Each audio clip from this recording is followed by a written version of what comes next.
Menurut ilmu pengetahuan, itu malah justru sebaliknya loh. Suami yang melayani istri duluan.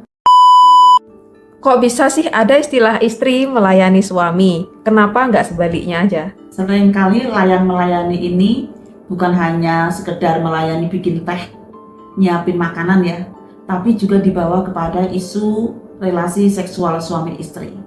Memang di masyarakat yang sering kita dengar itu adalah istri melayani suami, ya, atau kepuasan seksual suami itu lebih diprioritaskan daripada sang istri. Banyak landasan normatif yang sering digunakan untuk mengesahkan pemikiran ini. Misalnya, ya, di dalam Al-Quran itu secara tekstual berbunyi, istri kamu adalah ladang bagi kamu, maka datangilah semau kamu. Atau di dalam hadis yang sering diterjemahkan, ya, jika seorang laki-laki atau suami meminta istrinya untuk melakukan hubungan seksual, lalu istri menolak, maka dikutuk malaikat sampai subuh. Kalau menggunakan dua landasan Quran dan hadis ini secara apa adanya, maka yaitu tadi, ada pemikiran istri harus melayani suami. Padahal jelas banyak ayat dan juga hadis ya yang menunjukkan tidak begitu. Jadi kalau masalah hubungan suami istri itu ya saling melayani, hak dan kewajiban, termasuk juga kepuasan dan ekspresi seksual. Landasannya mungkin di beberapa waktu yang lalu sudah pernah saya sampaikan. Landasannya adalah istri kamu adalah pakaian bagi kamu dan kamu adalah pakaian bagi istri kamu. Istri pakaian bagi suami, suami pakaian bagi istri. Dan juga wa'asiruhunna bil ma'ruf. Pergaulilah istri kamu dengan cara yang ma'ruf.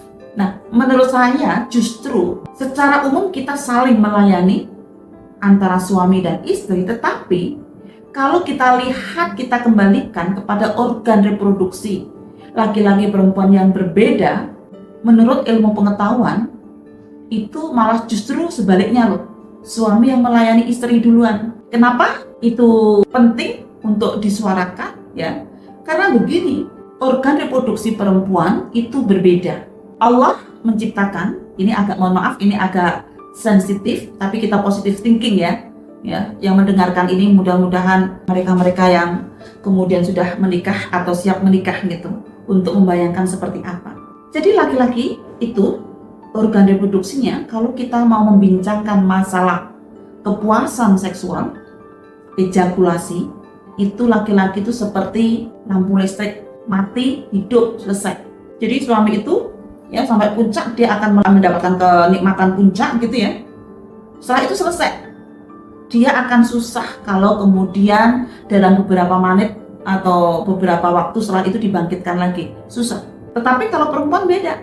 Perempuan itu dikaruniai oleh Allah untuk punya kemampuan yang disebut dengan multiple orgasme. Sehingga perempuan itu katakanlah dia orgasme dulu, lalu akan berhenti sedikit beberapa detik, beberapa menit, dia nanti akan bisa lagi. Coba bayangkan kalau istri melayani suami, suami sudah dapat orgasme duluan, nggak dapatlah si istri ini.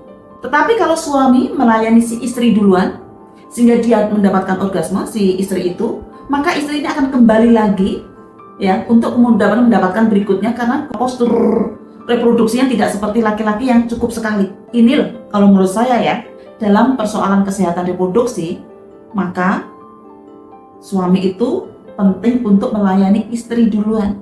Ketika dia istri sudah dapat gitu ya, maka kemudian gantian pada suaminya. Nah, ini yang saya maksudkan. Tapi itu tadi ya, kalau kemudian kita selalu mendengarkan bahwa istri itu harus melayani suami, ketika suami udah dapat, istri belum, gimana?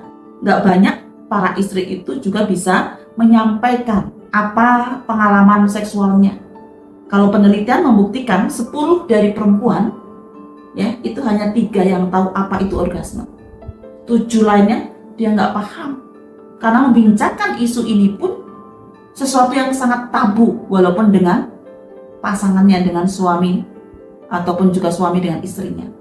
Sehingga ini penting sekali, ini jarang disampaikan di masyarakat luas tentang masalah pengetahuan hubungan suami istri yang dilihat dari organ reproduksi yang berbeda ya, yang kemudian mempunyai cara kerja yang berbeda itu tadi. Jadi kalau tadi yang beredar di masyarakat adalah istri harus melayani suami, tapi tidak sebaliknya, maka itu penting untuk dikritisi karena kebahagiaan, ketenangan, dan terpenuhinya kebutuhan seksualitas suami istri penting menggunakan konsep saling melayani. Dengan pengetahuan reproduksi yang berbeda tadi, maka sebaiknya suami melayani istri duluan baru kemudian bersama-sama dengan organ reproduksi yang berbeda itu tadi. Saya pikir itu ya, sehingga tidak ada lagi istilah istri harus melayani suami, tapi tidak sebaliknya ya. Karena yang penting untuk kita kuatkan adalah suami dan istri saling melayani.